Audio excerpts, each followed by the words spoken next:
Welcome to the Lifestyle Chase. This podcast features high performers who have found a way to live their best life while balancing their health, wellness, friends, and family. Proudly hosted by me, Chris Little. Without further ado, let's get started. All right, we're here. We're ready to go. Welcome, Eric Morrison, to episode 4 of the Lifestyle Chase podcast. Thanks, Chris. It's good to be here. Thanks for having me. You betcha. It's good seeing you. For anybody that's listening, we were the Spin Brothers of Tru Ride, and I have since let another person take my place. Ryan Robles, one of my clients. We were the OG True Bro duo. We really were. Are you guys going to have another True Bro duo, or is he going to take on my legacy? You know what? We haven't talked about it, but I could see us doing that for sure. He's a rock star. It must be done. I've been training him, literally and figuratively. I think he's ready. Good. So, tell me, what does a typical day in the life of Eric look like? Typical day in the life. My alarm rings at 7. I hit snooze several times, and then I quickly shower and hit the road I live downtown, and then I drive south to Global Edmonton, which is where I work. I work in the creative services department there, and my job title is a writer-producer at Chorus Creative. So depending on the day, I'm typically dealing with clients that have bought airtime on Global and that need a commercial done. I'll swoop in, write, produce, direct, edit something for them that will hopefully help them with their business. And I also do stuff for the station and some long-form programming stuff once in a while. But that's not all you do. There's times when I'm sure that you've had to wake up earlier for things that happen at 6 a.m. Maybe you're like supporting a colleague, somebody that you're showing the ropes. What else do you do, Eric? Tell the people. Well, I also am a spin instructor, or an indoor cycling instructor, if you will, and I'm the head instructor at Tru Ride Cycle Studio on the south side. And that's right, I've been in many of your classes, bright and early in the morning when you were with us, and I still teach 3 times a week there, ride a ton, do a lot of stuff behind the scenes as well. So how is the new crew shaping up? What do you think? We are so lucky to have a super tight group. We're all friends, like outside of the studio, which is awesome. And the new folks are just meshing really well. They're blending right in. That's exactly what I was trying to say. Oh no, my alarm for night. Why do I have an alarm at 9 p.m.? Who am I? What is going on? I must have programmed it for Central or something. Just a workhorse. But yeah, so that's they're doing really well, and they're only a month and a half in or something like that right now, and they're great. They're doing fantastic. That's really exciting. That's good. You didn't always live in Edmonton. Tell us about your childhood and what brought you here. Tell us the story of Eric before Edmonton. Oh my goodness, it's not that interesting, but I am a proud Maritimer. I grew up in New Brunswick, rural New Brunswick, in a town of 1,900 people now, I think they are. The population fluctuates a lot depending on who comes and goes. Small fishing town on the east coast of the province, so it's on the water. We have one traffic light. It's not quite a traffic light. It's the type that blinks orange on one street and red on the other street. So that's just to give you an idea of how small it is. Congestion's not an issue. I went to school there, high school, and all in French. It's a French town. My mom is French speaking and my dad is English speaking. So I'm fluently bilingual. I'm one of the lucky ones. And it's a funny part of the country because it's like a poorer area, and our town is like a French town sandwiched between 2 English towns. New Brunswick's really interesting like that. Town to town, like either the language changes completely and people sometimes don't even understand each other from from town to town, and the accents even are really different from town to town. So I did all of my schooling there. It was a great childhood. I wouldn't change a thing. We were in the water all the time, on beaches, playing in the woods. It was where we got to use our imaginations to the fullest, and you didn't have a lot of the problems that you'd have in a city where your parents feel like they need to keep eyes on you or prevent you from, getting hit by a car in the street or whatever. We had fields to play in, woods to play in. It was fantastic. And that sounds like my kind of childhood. Absolutely. That's awesome. So I went to Université de Moncton to do my bachelor in marketing, and when I was doing my degree, I realized I didn't really want to do that for a living. And there was one part of the degree I liked, or my fourth year there. We did this mock campaign for like a local beer company. I mean, it's a lot of passions combined there. More on that later. So we did a mock advertising campaign, which included a TV commercial. And for the first time, I used a camera and I directed people, and I was like, hey, I think I could do this. And I kind of developed an interest in filmmakers and watching kind of indie movies. And I was kind of the weird kid in rural New Brunswick that liked artsy stuff. And I decided that as soon as my degree was done, I was going to book it to Vancouver for a 1-year film production program, which is what I did. I packed everything into my tiny Mazda Protege, and I drove across the country to my new home, Vancouver, where I would live for 8 years. Damn. How long did that Mazda Protege hold up for you? Well, the drive itself was like, I think 5 and a bit days of just like driving 12 hours a day. I would highly recommend it. It's, man, when you're going through a life change like that, there's no better way to really think about it and let it soak in than to be in a car by yourself listening to your favorite tunes. And I call those vision quests. Absolutely, yeah. It was a little bit like a pilgrimage, but with creature comforts, I guess. Yes, I've long since retired that car. Mm-hmm. Didn't last too much longer. I think I kept it for. Actually, I did keep it for. I don't know, like 6 years. Still in Vancouver. That was my Vancouver car. You gotta respect those vehicles when it goes through all that with you. It's hard to let it go. Stood the test of time. Yeah. Hard to let it go, 100%. Mm-hmm. So, you did the program at Vancouver Film School. Fun fact, Vancouver Film School was also a place where I thought of going to school. I was dead set I was going to go as soon as I graduated high school. And I talked myself out of it because I thought, I'll never be able to make a go of it making videos, and here I am making videos of my training sessions. Right? It is a tough go to make it your full-time job, and that's something that I kind of discovered pretty quickly. In fact, not long after I graduated, there was a writer's strike, and Hollywood, I don't know if you remember that, but that's Hollywood basically shut down a lot of production, and Vancouver, for better or for worse, is a kind of a service industry to Hollywood. A lot of shows come up to Van to shoot there because there's great incentives for those production companies.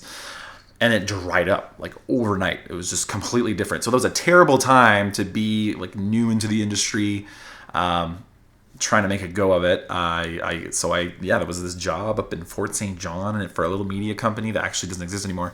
And they were hiring, and I was like, yeah, I'll try that for 6 months, see what happens. And that was my first taste of the North. Fort St. John is not fun. I did a Vision Quest trip there once. Did you? So one of my buddies, he was dating a girl that lived there and was doing some lumber forestry related schooling there. And probably more of an internship. But in any case, we did the day trip. He slept the whole time. We drove, we got there, we looked around, we went through them all. We drove back home. That was it. Yeah. There's not much there. Yeah, I lived there for 6 months, and it's a city that's kind of it's an oil city. They call themselves the energetic city, and they're slowly kind of building themselves out. They've got cool events that happen. A buddy of mine runs the events at the Encana Center, so they do get shows and stuff every once in a while. But yeah, it wasn't really where I was ready to call home, so I made my way back to Vancouver. What kind of projects would you work on when you're working there, though? It's interesting, actually. A lot of local stuff, local companies that needed videos, and when stuff would happen newsworthy up there, CBC, the CTV and Global would call this little company and, hey, do you guys have a cameraman available? There's the gas line explosion or something on one of the pipelines. Can you go get shots of that? So a couple times I found myself, doing these weird stories or these weird little shoots for media companies in Vancouver, which has actually led me to working for the CBC in Vancouver. They posted a job on the French side, And I was actually able to show them this story that I shot up in Fort St. John about this old lady who runs a weather station in Pink Mountain, which is in the middle of nowhere. The CBC calls the company one day, and they're like, hey, so one of our staff, or she works for Environment Canada, I'm not sure. She runs a weather station, and she was attacked by a wolf while she was going to do her checks. And she managed to fend it off and go to the hospital, and it's a great story. So I show up there, Pink Mountain, like hours of driving, don't know where the heck I am. And this feisty lady just like recounts this tale of her battling off a wolf who she, will admit was probably really old and emaciated and hungry, and that's probably the only reason she was very humble. Lady, you fended off a wolf. That's awesome. Don't undersell this. This is amazing. Yeah. So, so I shot that story, and it was great because it was like a demo reel material and ammunition for my interview at the CBC, where I was like, look, I've actually shot for you already. Yeah. You just didn't know it. Yeah. How long did you work for the CBC? I was at the CBC for 3 years. They hired me right before the Vancouver 2010 Olympics. I worked on the French side, and that's actually where I got my first taste of like writing and producing. I did a little bit of filing for the news show in French. I covered the International Film Festival there for the French radio and TV. It was a really cool job. No kidding. Mm-hmm. There's so much of your story that you like neglect to tell. Tell us more. Yeah. Where do we go from here? Just keep talking about... Keep going. Okay. So after getting a bit of a taste for production and working with actors or working with like directing shots and thinking about angles rather than just following whatever's happening, for like if you're shooting a news story, you're just getting what you can pretty much. When you're in control and you're able to like finesse a story and tell it the way you want to, it's really rewarding, for me anyway. So I decided I wanted to do that full time. So I ended up working for TELUS. They have their headquarters is in Vancouver, and they had a video department there. So I did a lot of commercials for them and internal marketing videos, external marketing videos, all kinds of stuff like that. And then I met a girl who was going to the U of A, and here I am, 4 years later. On to Edmonton. Mm-hmm. What did you think of Edmonton when you first saw it? First impression, 3 words. Give me 3 words. Gray, industrial, Eric, is not a word. I feel like part of the problem was that I came in like on the Yellowhead, and I think when you're coming into the city from the Yellowhead, it's like there's like lots of, I don't know, smokestacks, and it's gray, and I was leaving like the green hippie utopia, and then arriving like at the end of October, no less, probably cold like it is these days, to Edmonton. And I think at first I found it was a little difficult. It took me a while to find, people that I felt like were the same as me or had the same interests and values as I did. The people that work were cool, but I didn't necessarily hang out with them outside of work that much. And I feel like it took me a little bit to find my footing in the city. Totally. And that makes sense. Everybody's first impression of Edmonton is going to be like, it's a giant parking lot. Look at all these commons. South Common, Mayfield Common, what else common? And that makes sense. It's definitely like a driving city. It's, and it's not necessarily made for like walking around and, at the time it wasn't great for cycling. It wasn't necessarily great for being a pedestrian as a commuter. But even in the few years I've been here, they've made leaps and bounds in terms of transportation and accessibility. Like the bike lanes are awesome. I think they're awesome. I debate my friends at work about that. But it's great to see a city like finding itself in a way that sounds super like condescending. I don't mean it to be. There's lots of cool things happening. Honestly, the Ice District is amazing. I think once that's done, there's going to be all these great gathering areas downtown, and it would be awesome to see downtown here thriving and really being like a destination place to hang out. Plus, there's so many like independent businesses here. Like, I talked to an Uber driver once, and he told me like he's lived in 5 different cities in the States. He's lived in 3 different cities in Europe. He grew up in the Philippines, and he's never seen so many like different options for food per like square kilometer anywhere else. Edmonton's surprisingly multicultural, and sometimes I feel like even more so than Vancouver, which is, you know, twice the population. Sometimes doesn't feel as multicultural as Edmonton. You've got like really all colors and religions represented here, and yeah, you're right. It's like there's great options for food, and once you find those local businesses and that scene, I guess, of like young entrepreneurs that are, you know, trying to bring all the good stuff to the city, then you're golden, and then you're really enjoying what Edmonton has to offer. Yeah, it's really neat. It's a place that you kind of learn to love. Mm-hmm. Yes. It's so easy to have like a first impression. You're like looking it over, and you haven't even seen the river valley, and you drove through like 17th Street, and you're like, yeah, this place has a bunch of oil stacks and a bunch of smoke in the air, kind of weird. Don't like it. But then when you actually see the heart of the city and how much has changed, it's nice. And I think as far as big cities go, Edmonton has a lot of opportunity. I got into really cool stuff like spin just by living here. I feel like if I had stayed in a Vancouver or a Toronto or a Montreal, I don't know that I would have gotten into it, you know, just because there's more people vying for those same opportunities. I feel like here it was maybe at the time anyway seen as kind of like this fringe thing, not super mainstream yet. So yeah, I felt like I was really fortunate to get into that. I also had a DJ gig for a while, which I always wanted to do. I don't know that I would have been able to do that either in a city with like tons more cool people vying for the same jobs, you know? That's making sense. It's making sense. I'm picking up what you're throwing down. Good. You say had a DJ gig. Did you stop your DJ gig? Yes, they sent us all home, and actually there have been a lot of changes at that bar I used to work at, but it was a perfect gig.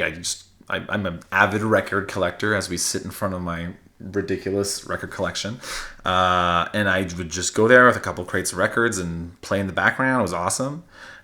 People would come and chat. I made some great friends that way just by playing music at this bar. And people would come up and like, oh yeah, I heard of this band. Have you guys heard of these guys? Like music is one of my big passions, and it was awesome to be able to share that and connect with people over that in that setting. But yeah, it's too bad, but I mean, it made sense. It's not like I was bringing people in. It's not like, hey guys, have you heard Eric's playing tonight? Oh, we should go. Like Eric, spin. Echo. I was not a draw necessarily for the people that ate there, drank there. I was just kind of in the background. So I don't know. I'll dust off those turntables. You're better than a Spotify playlist in my heart, Eric. Thank you, Chris. Do you have plans to like find a new space to do your thing, or are you good with just enjoying music as it is? Well, I still buy too many records. It's slowed down. I feel like I was at the point where I was buying stuff just so I could play some different stuff at the bar, which makes sense if you're a DJ. Yeah.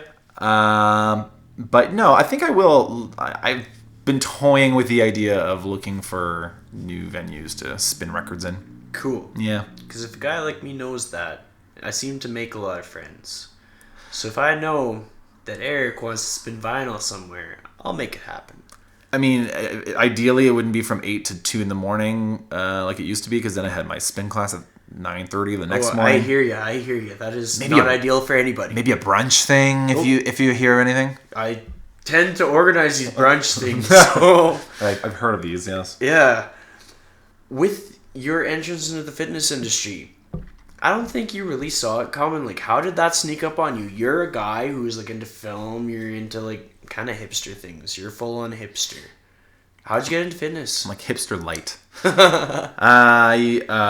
My girlfriend at the time, we're not together anymore, but she found this wine and ride at this place called Tru Ride, and it was, I think, the only spin studio in the city at the time.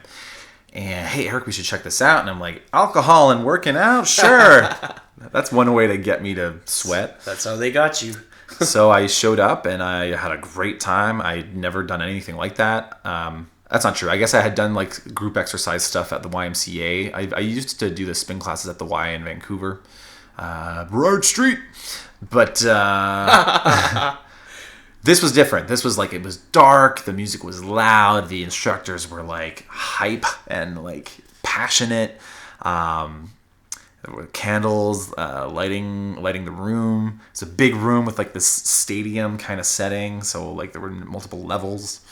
It was cool, and it's funny because like I kept going, and my ex-girlfriend was like, "No, you can go," and I became like the avid rider, and yeah, I don't know if they took notice or what, but the founder, Dana Rajat, one day after class was like, "Hey, would you be interested in teaching?" Because I was always like front row, and I have that beast mode face when I'm going really hard, like I'm gritting my teeth, and I'm like, yeah.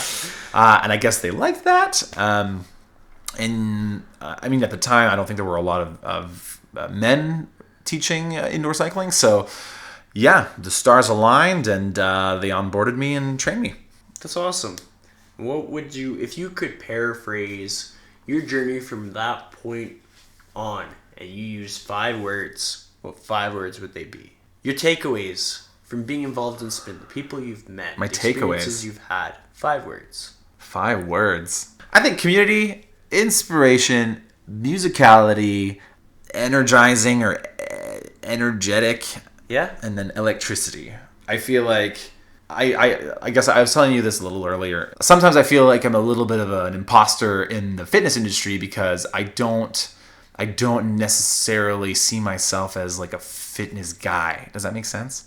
Like, I don't love the gym, to be honest. I got into spin and started doing spin at the YMCA because I like that setting. I like to show up somewhere. The hard part was showing up, and we say that in class all the time, and it's true.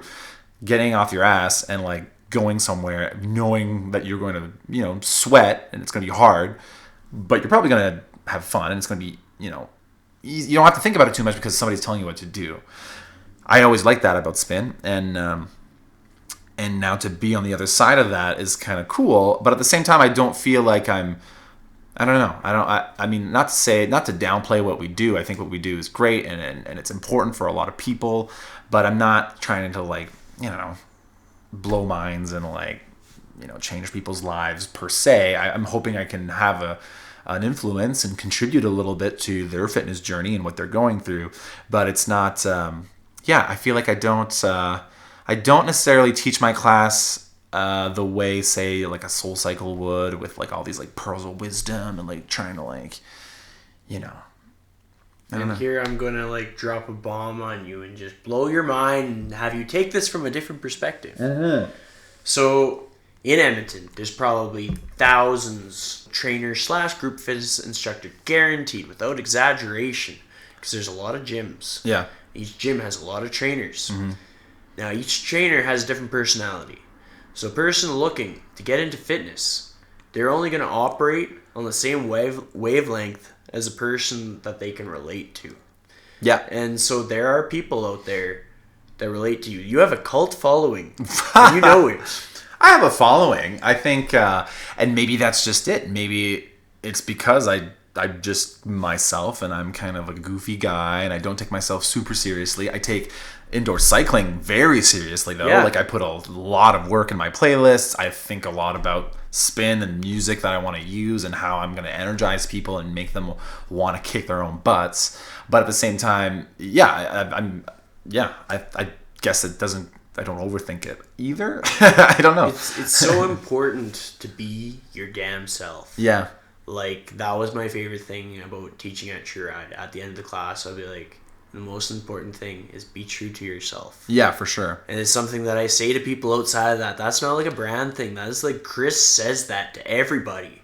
It's true. And the thing that I appreciate so much as someone who has taken fitness on as their career is there are people who could have easily had high blood pressure. They could have problems with health. Mm-hmm. They're inclined to get into fitness. They're inclined to get those endorphins. They're improving their mental health. That's because of you. Yeah, for sure. And that's why I do it too, right? Like, it is an emotional release. It's a mental reset. It's all those things. It's also a way that I can drink beer guilt-free on evenings and weekends. It's about balance, Chris. It is. It's okay. But I think it's, if for me, if I've kept it real and people have responded to that, that's awesome. And I love my riders. I love the people that come to ride with me. It's a great feeling to be able to, I guess, join someone's fitness journey or have them be part of your own fitness journey, because I'm going through a fitness journey. We all are. And then there's like the body image thing. I mean, I've always been a chubby kid. I've always been chubby. Growing up in New Brunswick, you don't do a lot of walking or cycling. There's a lot of driving. I didn't necessarily eat that great. When I moved to Vancouver, just by like walking around SkyTrain to the bus stops to work, I lost like 30 to 40 pounds just by not even trying. Literally by just adding like commuting to my lifestyle. And now being able to like do this for like a side job and have that be built into my life, I don't even need to think about it, is amazing. And it's great that, I don't know, I hope that people see me like this kind of bigger dude, I guess, like up on the bike, putting on a show and getting people excited about working out. I hope that that's resonated with people and that's inspired them, even though they don't look like they belong on a fitness magazine cover, to try indoor cycling and to try fitness and try and be part of that community. It's great. It's exciting because you have a strong following. You have people that are there for Eric, and those are people that sometimes I think about, and I'm like, would they be in fitness if not for Eric's impact? Maybe, maybe not. I don't know if I'm that influential. I think you are. I think thank you. You pat yourself on the back. That's nice of you to say. You've done good work. You've created a big impact. Thanks, man. You bet. What would you say is the toughest obstacle you face? And what tools have you used to overcome it? Working in a creative space, you put a lot of yourself into your work a lot of the time. If you say you're writing something for, even if it's for, say I'm writing something, a campaign for Global, like the big fall launch is happening and we need like this, really hooky kind of series of ads that advertise our station, advertise the personalities, and I come up with this idea that I love and I put my heart and soul into it, and I present this to my boss and they just don't like it. It sucks. It sucks to be told that, no, it's not what I want. It's not what we want as a company, or, it could be a different client. So working in a creative space, you learn pretty quick that while you need to put yourself into your work, like you need to use your expertise and use the things that you love in your normal life and weave those into your work, because that's what makes it, authentic. It's what makes it breathe. People aren't always going to resonate with what you get excited about. So you have to learn to, not get married to anything you do. I hear a lot of like filmmakers that start out, that's what they struggle with. It's when they shop their scripts around. People either don't respond the way they expected them to their writing or to the story, and they struggle with that, and it's like, you just don't get it. But the thing with an audience is that you need to see things from their perspective as well. It's sometimes when you're too close to something, you can't see how other people would not see it the way you see it, if you know what I mean. So you have to be open to that feedback, and you have to be willing to go back to the drawing board and try again. And maybe the second time you won't feel like you want to put as much of yourself into it, because then you're a little hurt and then you're in like self-preservation mode a little bit. But that was one of the toughest things, I think, working in production, working in that creative space. What you end up learning, though, is that the people that, disagree with you or challenge you or provide feedback, they're not there to like stifle you and like shut you down. Even though some people are not as good at, constructive criticism as others. They have interests that they need to protect. Like they are looking out for their company. They're looking out for how their audiences are gonna perceive them. So you need to learn how to see things from their perspective and That's when, like, when you're doing like a feedback process, even if they give you feedback, hey, how about you try this? How about you make this yellow? And then maybe this is not a woman, it's a man, and I don't know, they make changes. And you have to be able to kind of go, okay, yeah, let's try that. And one of the two things will happen. Either it'll be ridiculous and it won't work, and then you can show them that and they'll be like, oh yeah, you're right. Or who knows, it might be better. And I've been lucky to have like a really good boss here at Global who has great instincts. I find she, when she has great gut feelings, sometimes when something's not working, it's hard for her to articulate why and how, but we've got like a relationship going where I can kind of, when she's mentioned something or flagged something, I'm kind of like, you know what? Yeah, I kind of get what you're saying. And it's almost like we've learned to like speak our own secret language. Exactly. So it's cool to be on the same wavelength with somebody like that. And yeah, but if I wasn't open to that feedback, and if I was just like, no, you're wrong, and this is good the way it is, and you just don't get it, we would have never had this working relationship. And to brag a little bit, I mean, that's led to some award-winning campaigns that we've done that have been recognized at the international level, and that's fantastic. Like, I can't take all the credit for it by any means. Like, it was definitely a collaboration, and that's it's a beautiful thing. I've seen those awards. You shared them on the gram. I watched them. Yeah. Tell the people. Trophies. What are your accolades that you've collected in your career? When I worked at TELUS, I won a couple corporate film awards at this festival in Cannes, France. And they actually flew me out once to go pick one up. That was awesome. It was probably one of the best work trips of my life. No kidding. And then, at Global, I've won a couple. At Global, I've won a couple Promax DBA awards, basically recognizing achievements in local advertising. You always down it a bit. I remember I was watching the story once, and it was like this cool little snippet of revealing the trophy, and I was like, Eric won that trophy. Yeah, that's my boy. Yeah, I don't know why people do that. People like myself, I like to think that I'm humble. I don't talk a lot about my achievements, and I don't know if that's something to do with growing up in the mirror times where you don't. I don't know. You don't need to overthink it. Just you being you. That's okay. You don't brag too much. Yeah. So something that was really cool about what you're talking about with your with the production struggles and with the constructive criticism and stuff, and it's something that we can transfer on to so many other things. Oh yeah. And I'm just gonna take it down the route of the trainer journey.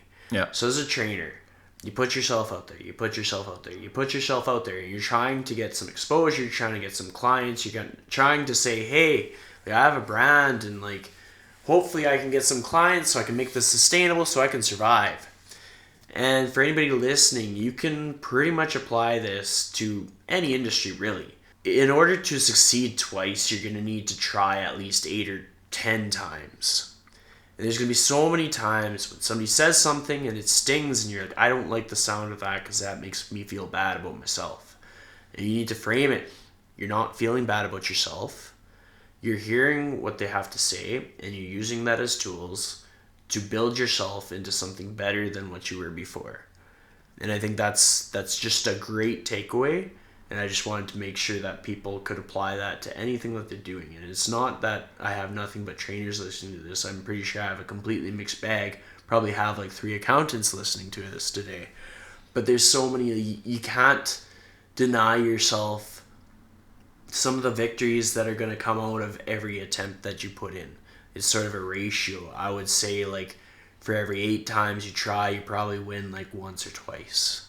I think if you surround yourself with people that respect you and are looking out for you, that care about you, and they have feedback, you owe it to yourself to listen, and you owe it to yourself to take their perspective, see if you can apply it to whatever it is that you're showing them, and consider it seriously, because those people are just out to help you. And even though feedback stings sometimes, and like you say, it makes you grow, it makes you better, and then you will inevitably learn things from other people's experiences if you haven't had them yourself, right? And something I've often reflected on is like somebody is not going to give me their constructive criticism if they don't care. Like, everybody is kind of about what's going on in their world. Yeah. And they want to grow themselves and they want to grow the things that they have an invested interest in.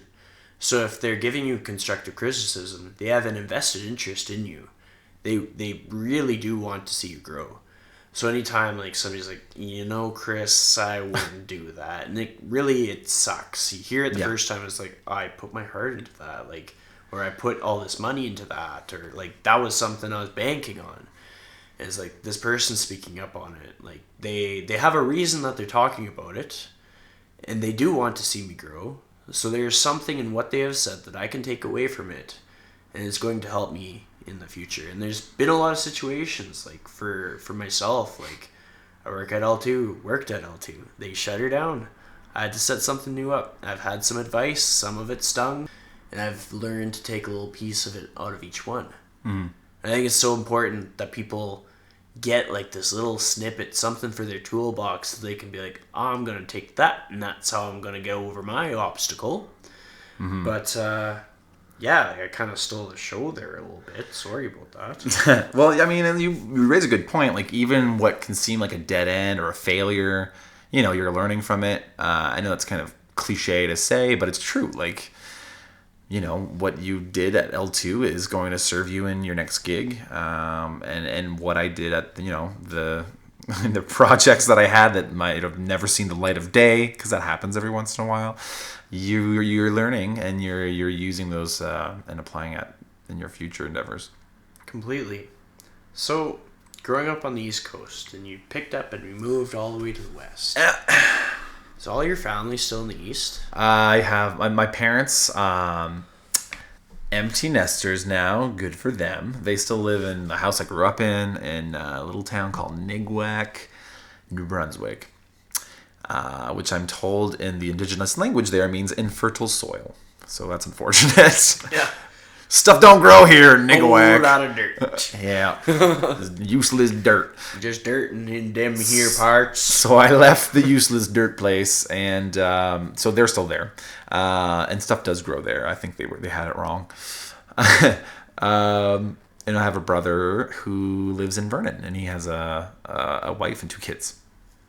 So, being that they're more than a short drive away, how do you build time to like nurture your family relationships into your week? Like, what's something you prioritize to keep things consistent and connected?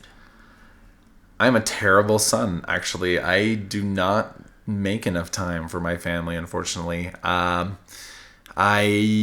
talk to my mom maybe like once a month these days, which is awful. But I mean, we're all busy. There's a time difference. Excuses.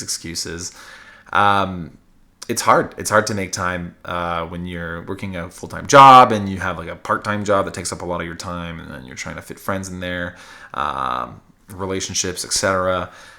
Making time is not easy. And then with my brother, I'm not that close, I guess, with him. Like I love his kids and I try to see them like maybe twice a year.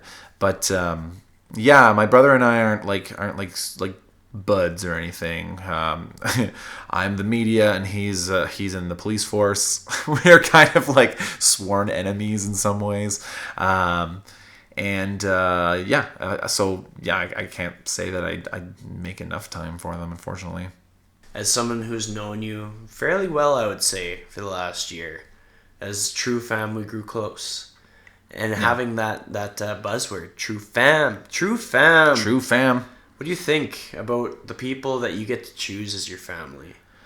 Oh, interesting. I love my true family. I've made a very close best friend from the crew, and everybody else I consider best friends as well.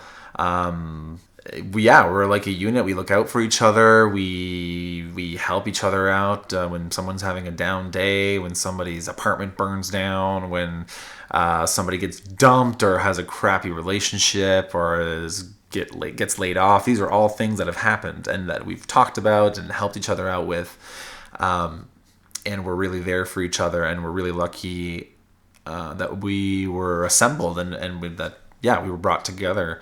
Yeah, I guess it's important for us to find just really genuine, authentic people that just care about other people and that care about, making a difference and helping people in any way they can. Some people might not find like that role, that family role in like what would be their blood relatives. But if you have like a family role being filled by somebody who honestly you reflect and you're like, yeah, I guess they really are like my family. Yeah. That's the important thing. And I'd say you do make time for them. Every week.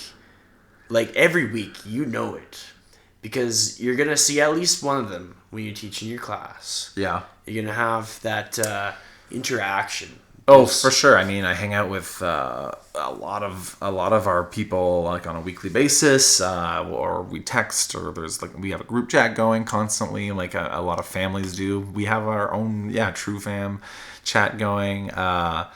It's interesting. I guess I never thought of it that way, like choosing your own family, but it's true. I guess you can't choose your biological family, but there is a closeness with people that share the same values and outlook that you do.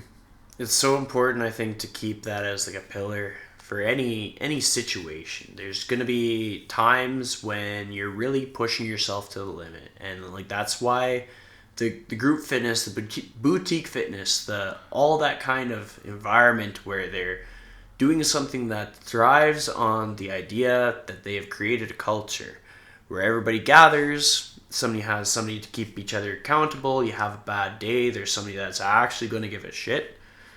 Like so much of that is supported by the idea of like community, culture, family, choose your family, all those things. And the whole idea of like just having a group chat where it's like, hey, like somebody had something happen that's maybe not pressing, but there's at least one other person in the group that maybe has had the same thing happen, or they can relate. Yeah. Or they can just be an ear to hear. And there's been so many times when I have benefited from like the group chat that you're in, from other group chats that I've formed since. And it's neat. It's neat because like sometimes we talk about family and it's like, well, I mean, but like then you have to consider like what else is family to you? Because there's a lot of people in the city that they'll think family, and well, like even the people who are closest to their family, like they're sharing a bed with their twin sister and like their stepbrother is just down the hall and everybody gets along harmoniously. They all eat from the same cereal bowl. Everybody's happy, happy, happy. But they still also have their chosen family. Yeah. And that's something to factor in. And I think it's really cool to see how, I, for one, have leached on You'll Never Get Rid of Me as part of the True Family. We're happy to have you, Chris. There's a lot of people in this town that are like, we just can't shake him. We're part of his circle of love, and he just won't let us out. The famous Chris Little's Circle of Love. We're going to get t-shirts made, I swear. And there's a lot of people in this town that'll be wearing them. Should have a secret handshake. Oh, for sure. It'll be simple because I get forgetful. I mean, t-shirt first and foremost, I'm going to have one. Maybe instructions to the handshake can be on the t-shirt. Like, I'm just going to do a regular handshake. I'm going to give you a hug afterwards. Yeah. But it's so important. And I think like a person, because I find that a lot of people that find themselves feeling anxious or nervous or afraid can relate to a lot of the stuff that I put out there because I'm really good at just sharing everything. Really good at being vulnerable. Mm-hmm. And when I'm weak, I tell the whole world. When I fail, tell everybody. And so for a person, if they're listening to the podcast and they're thinking like, how do you do it? Well, just pick your people that are pillars. Form a group chat if you haven't already. And that's your people that keep you going forward. And I think that's probably our biggest takeaway of like any obstacle that you're facing going forward. Do you think that the True Fam is going to help you through? Yeah, absolutely. And I think you're right. Like being vulnerable is important. And I'm lucky in a way. I've always been sort of able to do that. And I've kind of always been pretty aware of my emotions and found people that I could talk about that with. I don't know that that's the case for every guy out there. Like I feel for men specifically, it is hard. Some people find it hard to be vulnerable. And yeah, I think when you, not that you need to wear your heart on your sleeve or anything, but you need to talk about stuff when things aren't great in your head and your heart. Like it's important that you get that stuff out, and you find somebody who's willing at least to listen and then provide some kind of feedback. And yeah, I think, and you're lucky too that you're able to do that. Not everybody can. And it's easier to say, oh, we should all just be more vulnerable, but it's hard to get there in a lot of ways. So you're right. Finding the right people helps. When you find people that you can be comfortable with, that you can let your guard down and just kind of speak from the gut, I think, your life is enriched from that for sure. Everybody has their 5-year plan. Everybody has something that is in the back of their mind. Ha! I got you. Start thinking. I'm going to ramble while you come up with your 5-year plan, Eric. Everybody has something in the back of their mind that they're thinking like, okay, like my best life. I'm Eric Morrison. I'm living my best life. This is what it looks like 5 years down the road. Where do I live? What am I doing? Your best life, man. Like, what is your career like? What are you aiming for? What are your stars? What are you shooting for? Oh, best life. I'm working on a TV show that I write and direct or something. Or I'm like, when a show ends and then like executive produced by, well, that's my name that's there. Actually, that means I would just be financing that thing. No, I want to be more involved in that. I want to be at the front of the show, not the back of the show. There you go. Anyway, so I'd like to work in television, have a film produced, and make a movie. Where do you live? I live somewhere. Beach? Nice weather? By the water would be nice. I am definitely a coastal human. No snow? Probably no snow. I'm okay with snow. I grew up with a lot of snow. Okay. The dumps in the Maritimes are crazy. West Coast, East Coast? Probably West Coast, though. Cool. Yeah. Canada, U.S.? I love Canada. Actually, my mission, I used to always say this, my mission is to make a Canadian movie. Like a movie about Canada. It doesn't need to be about Canada, but set in Canada anyway. Some sort of semi-Canadian story that people watch and go, that's so Canadian, but not in a derogatory way. Because I feel like a lot of our content, people would be like, yeah, it's good, but it's like, it's very Canadian. Meaning it was like, I don't know, it looked cheap. The acting was like, okay. I feel like people say that as like a put down, and I kind of want to change that term. I change the baggage that comes with that term and make it like a good thing. Yeah. So like changing it from like, that is so Canadian to, damn, that's Canadian.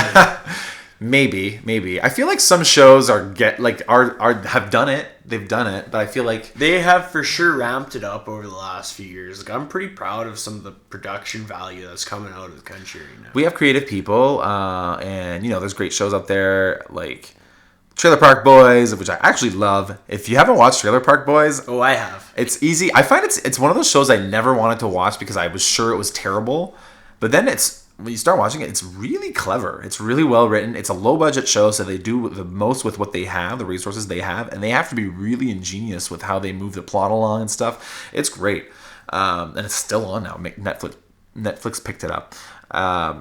So yeah, there's stuff out there, but even those stories, they're very I don't know, drenched in Canadiana. And I'm not talking about necessarily making something with like moose in it and like sex in a canoe and toques and all that stuff. Like something set in Canada or Canadian stories that are can be universally enjoyed, but that would be something that we could be proud of. I could be proud of. I'm picking up what you're throwing down. So what that looks like and how I get there, I'm still figuring that out. I've written a feature film script. I actually have, and it's not easy to do because it's something you have to do in your own time, with no reward at the end of it, really. And I find that's one of the hardest things. I admire like the filmmakers that have just gone for it and just gone out on a limb and went for it. It's not easy to do. you don't have a reward guaranteed at the end, and you're putting like a ton of work into something.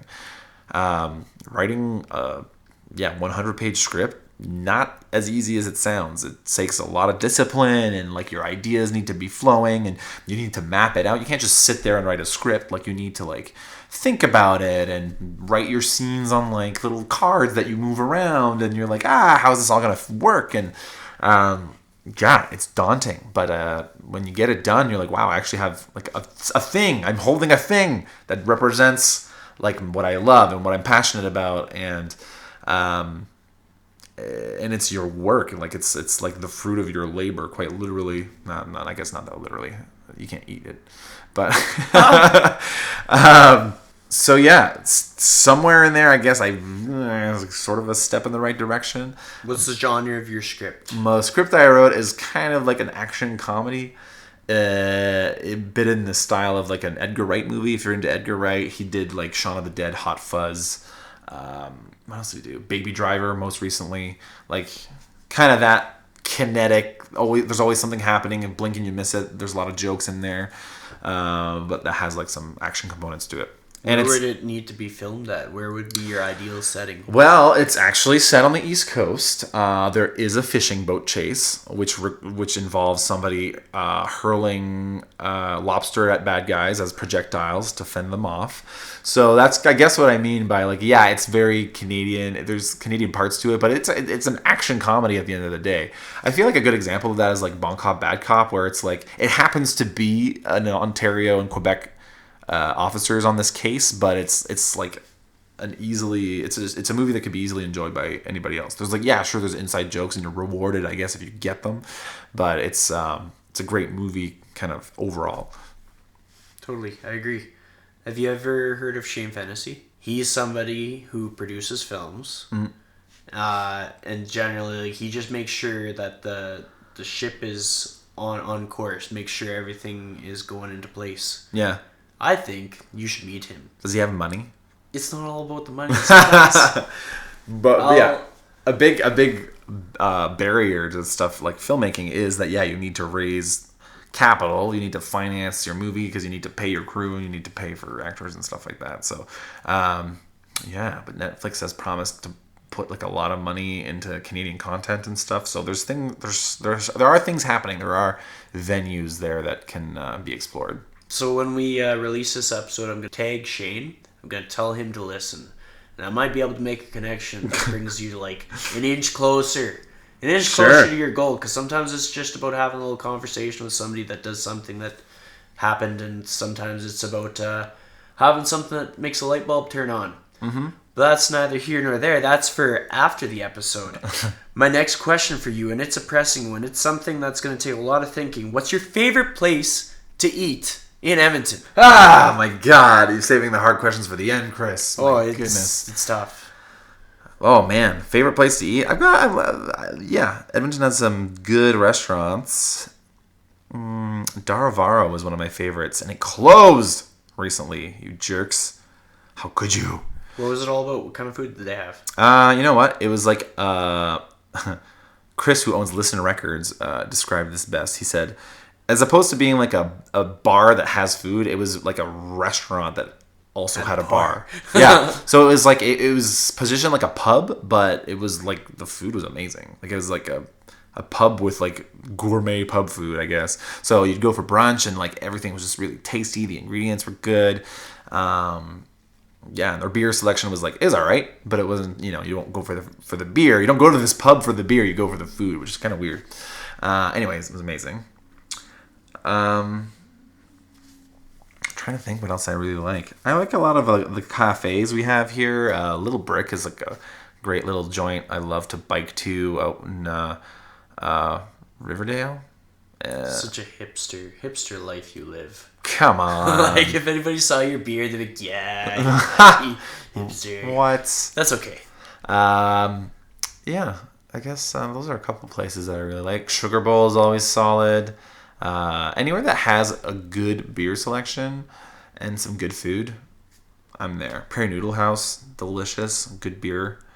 Yeah, the beer factor is important. It's an important one. Very, very important. So I'm loading up the question bazooka. This one's going to be a tough one to answer. Oh, God. What is your favorite concert and why? Favorite concert I've ever been to? I go to a lot of concerts. Exactly. I'm a big music fan, a lot of genres. I've seen The National, this kind of American old hipster band, I guess, a bunch of times. They're always great.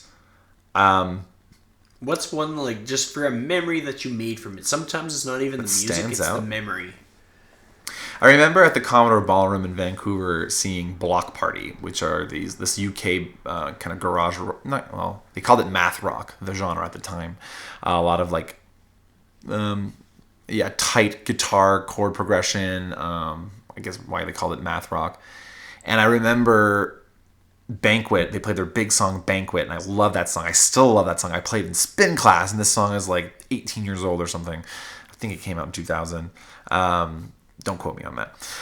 I remember being at the Commodore Ballroom and they start playing this song and the crowd of 1,000+ people just were jumping in unison, and they have one of those like ballroom floors that has a bit of bounce to it, and it was like if you weren't jumping, you were still jumping because the floor was giving out underneath you and like causing you to kind of go up and down.